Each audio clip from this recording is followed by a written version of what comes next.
Hey, you are listening to On the Move with myself, Benjamin Moshatama. Palisa will be with us soon enough. On Monday, she'll be back in action right here on Channel Africa.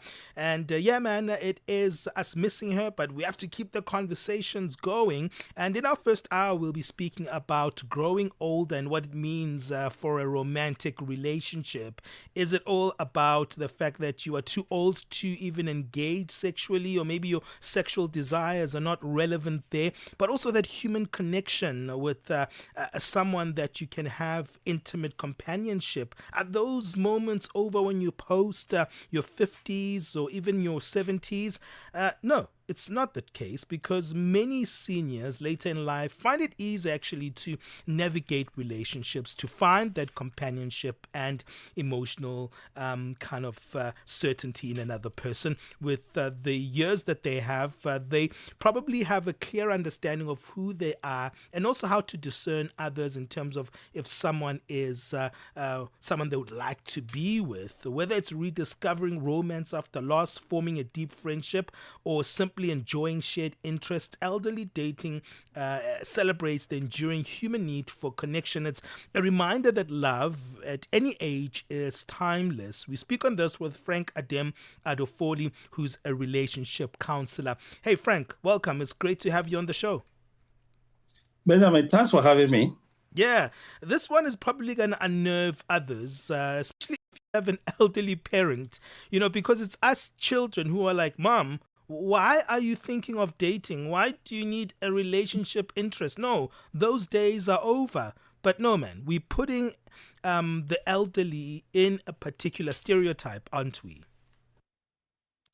Very true. With our culture settings, based on our own experiences in terms of relationship, how we see family settings, sometimes we form a close attachment for over the years. And when this attachment comes to an end, there's a need for you to reconnect with other people because there's a need for you to be with someone. But your close family thinks that someone coming in is like replacing their old friends, their father or mother, replacing their old in-laws. And sometimes some think that going into such a relationship, you might end up experiencing the same outcome.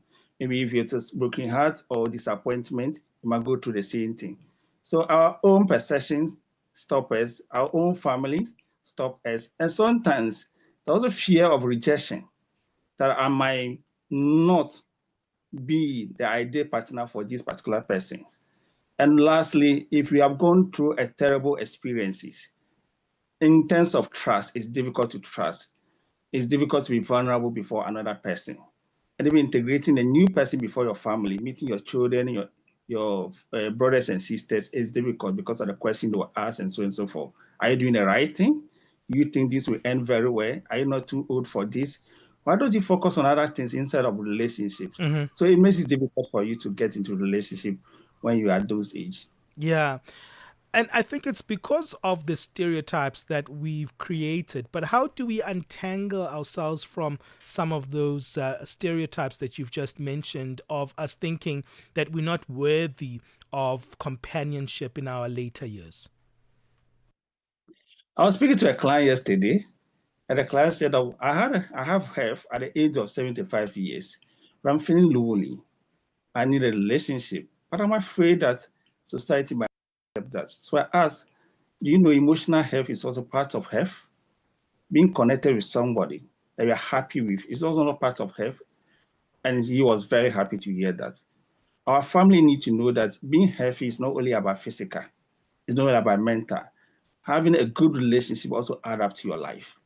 So if we have been doing certain traditions, repeating certain mistakes in the past, which have not been healthy, we can learn from that and do something else. If they have any opinion, any views, what we can do is give them an opportunity to speak about those views, those fears, and be able to help them to take care of that, but not to just dismiss it. Once we are doing that, we also involve them in the dating process. If we are bringing in someone, we want to have that group conversation, that group dinner, so they also get to know the person as a friend on that personal level. So those kind of stereotype, because of where you are coming from, what happened to my sister or my brother, you might do the same thing. Those conversations can also help take care of those stereotypes as well. Hmm. Um, let's talk a little bit about the fact that you are older now and you can't just go to a club and find someone, right? You can't just simply go to a bar and just meet someone of your own age, right? How do you get back in the dating scene if you are feeling lonely and maybe you want to meet someone in your later years? It's challenging. And for the older people, not going to the club, as you said, the bar and so forth. But then look at other social events or interaction that we can take advantage of. Is it a funeral we are going to? Is it the next wedding? And you are the next wedding guest. It's an opportunity for you to meet somebody. Is it a church or religious activities? It's an opportunity to meet somebody. And sometimes going on just a shopping, a window shopping, going on a social place just to have time for yourself, or a park, it gives you opportunity to meet someone. And in our later age now, we are in a digital age. So the use of apps for meeting other people, we could explore that. But just be mindful that not everybody we meet on these apps are who they say they are. So we will not just trust them just for who they are, but we go beyond the app to meet the person behind us. So we can try the social events. We can also try the technology by using this app or social media pages or accounts to be able to interact or get to know new people. Okay, that's an interesting one. And making that connection is probably a harder one because when you do make a connection with someone, I see a lot of the elderly kind of feeling guilty for that feeling of wanting that connection. How do you break through those feelings of guilt? We'll unpack them after the break as we continue to speak on that one. But also, how do we bring also our community to understand that now I'm in a romantic relationship with someone? And, you know, I've noticed also sometimes you'll get an elderly person being attracted to even a younger individual. And we also have taboos around that one. We know with the president of France, there's been a lot of speculations around that relationship and people having a lot of, stereotypical things to say about that couple. I just think we're not used to it as well, seeing maybe a younger man with an older woman of maturity. What's your take on that one as well, Frank? I'll come back to you after the break. That's Frank Edem Adofoli, a friend on the show, usually helping us in relationship matters. He's a relationship counselor. What's your take on dating older? Let us know on that live stream. Do you think it's possible? Do you think it's a good thing? At times, some people would say that, a person would be taking advantage of in terms of their elderly status, and people must be careful there. What's your take? +276 406 9126. Let us know on our WhatsApp number, or you can comment on those live chats on our live streams. Got something to say? Are you passionate about issues that matter? Do you have a voice that deserves to be heard? Well, we've got the perfect platform for you. Call in or drop us a WhatsApp on +2763 406 9126. And we will call you back. So you could have your say and be part of the conversation. 30 years of age. I just turned 30 on the 15th of November. So that's who I am, It's not just talk. It's your chance to air your views. Share your opinion. Engage with a community that values your perspective. Follow us on our social media. Visit our website at www.channelafrica.co.za and get ready to share your views on Channel Africa, the African perspective. Download the SABC app and take Channel Africa with you everywhere you go.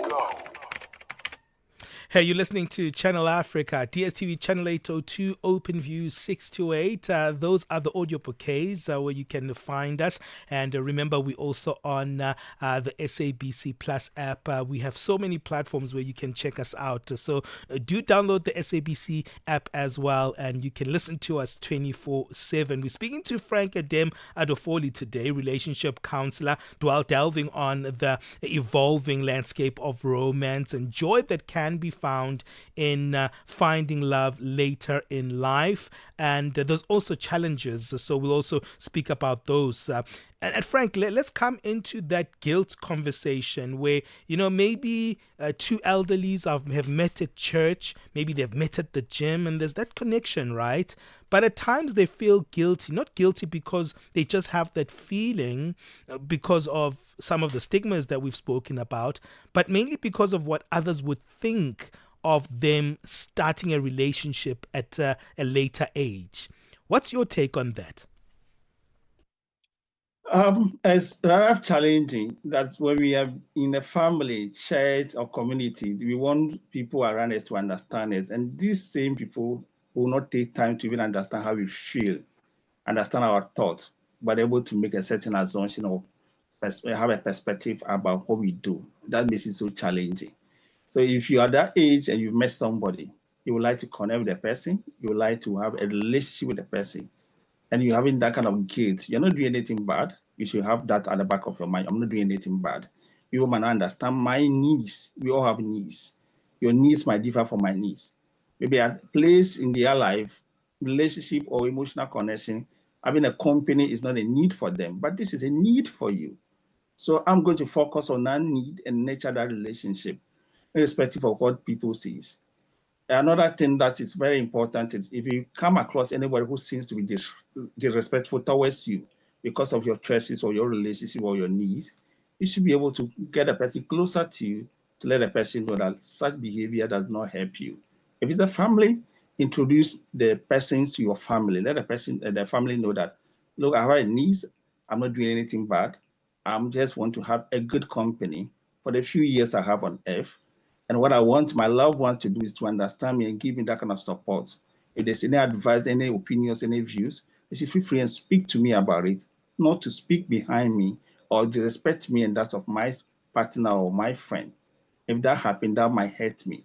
I believe having that open and honest conversation can also help take care of some of these stereotypes and these kind of behavior which are not healthy for older people dating. Mm-hmm. And also, these relationships of companionship don't always have to be romantic, right? Because at times they can just be friendships. And you have to be discerning as, the person to say, okay, could be a great friendship that unfolds here. I'll give you an example of my grandmother. There was a time I'm like, hey, there's this gentleman of her same age, I think they were they met in the late 60s, and maybe their friendship continues until around 75 when one of them passed away. But they had such a great friendship. But when this gentleman, Frank, was coming in the house, I was like, who is this old man? And what does this old man want from my grandmother? Huh? No, man, this shouldn't be the case. And over time, I saw that friendship develop because I was like, okay, this is just a companionship. These are two elderly statesmen and women spending time together. They would have coffee together, tea together. At times, this elderly man will help my grandmother with some furniture, moving things around, and you'll just let them be, right? Because this was their companionship that they enjoyed together. And it seems like they enjoyed each other's company and each other's conversations. So it's not always romantic. At times, it can just be a friendship. Very true. Good observation. I've observed that over the years. Look, at that age, at the older age, in terms of being intimate, having this romantic kind of relationship or needs are not their focus. They want a company to enjoy a good time, have a good conversation, enjoy quality time, have a quality time together. So if they meet someone who is able to give them that particular quality time or create the interaction that they will enjoy, it helps them. Imagine you come on a retirement, you don't have any active service, and then the home is boring. Everyone is going to work, everyone is happy with their life. And your life is so difficult because you don't know what to do to occupy yourself for the next hour until the other colleagues or friends or your family come back. If you have a friend that you could go to the beach, to the park, and have a good time by talking, sharing that company is more like a help for you because it makes you happy. So we should understand that that age is not about romantic relationship. It's not about being sexually intimate, but it's about meeting that need of having a companion, a friend that can share a quality time together, and have a good conversation or share a certain interest as a family. And we should be able to encourage that. When we do that, you'll see them very happy around us. And when they are happy, what it means is we are also happy, because you love to see your loved one happy. And that's something that makes you happy as well. Okay, let's come to this dynamic where an elderly person is dating a very young person. I've seen that being kind of celebrated in some corners of social media, but also criticized, where others are saying, you know what, we're breaking the pattern of gender discrimination when it comes to romance. But others are saying, hey, there's something maybe that could be sinister here. Maybe this person wants this old man's money. Maybe this young man wants this lady's estate. What do you think about the elderly dating younger individuals? It comes with its own challenges. The younger has different set of needs. The older person has different set of needs. So probably sometimes the older one is looking for a friendship, a companion. The younger one have other aspirations, maybe career-wise, maybe be able to attain some financial needs, maybe need somebody as a guidance who guide him or mentor him, him or she or he. So in that relationship, they look at vis-a-vis their needs. How can we meet each other's needs? So it's not true that every younger person gets into such a relationship just because they are looking for money and then wanted to find a dubious way to take the money or take advantage of the older person. Look, the older persons will tell you they are very smart. They know themselves. They've had a lot of experience. They don't just throw money or things away just like that. But what they like is they want to be with somebody who is honest, somebody who is open, someone who does not hide. And one of the challenges with such a relationship also is if the younger one is gravitating to more sexual needs and the older one cannot meet that needs, it becomes a challenge. And so they don't know when to end such a relationship. Because sometimes the older people tell the younger one that, look, if you meet somebody who is ready to get married to you, because I cannot be able to get married to you and meet certain needs for you, let me know. So at what point in time do we entertain another person? What point in time do we end this relationship and transition to another one? It becomes a challenge. So, and in all this, if you're a family member, a friend, and you see your parents or an elderly in your family closer to you, meeting a younger one, what you want to do is get closer to the younger one. Get closer, because when you're closer to them, have a good relationship, like a friendship, you help to know their motives. You also help to tell your older family member, this person is in for a good reason or bad reason. But when you are away, far away, and you are making judgments, you are not helping at all. So when we are closer, we see things better. Frank, I think we've covered so many areas of this conversation. Thank you so much. Where do we find you online? My page is Frank Edem Adofoli on Facebook. My website is counseloradofoli.com. You can look for me on any other platform, Counselor Adofoli, and you can connect with me. My office on the Spinters Road in Accra, called the Marriage Consult Limited. All right. Thank you so much, Frank. Thank you for joining us once again. And thank you for being our friend here on The Move and on Channel Africa. Always love having you here on the show.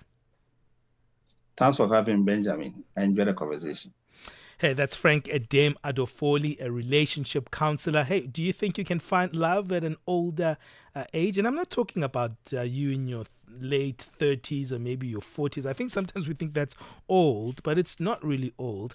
I'm speaking about those post maybe retirement age, and they trying to continue to see if they can find love. And is that a realistic thing?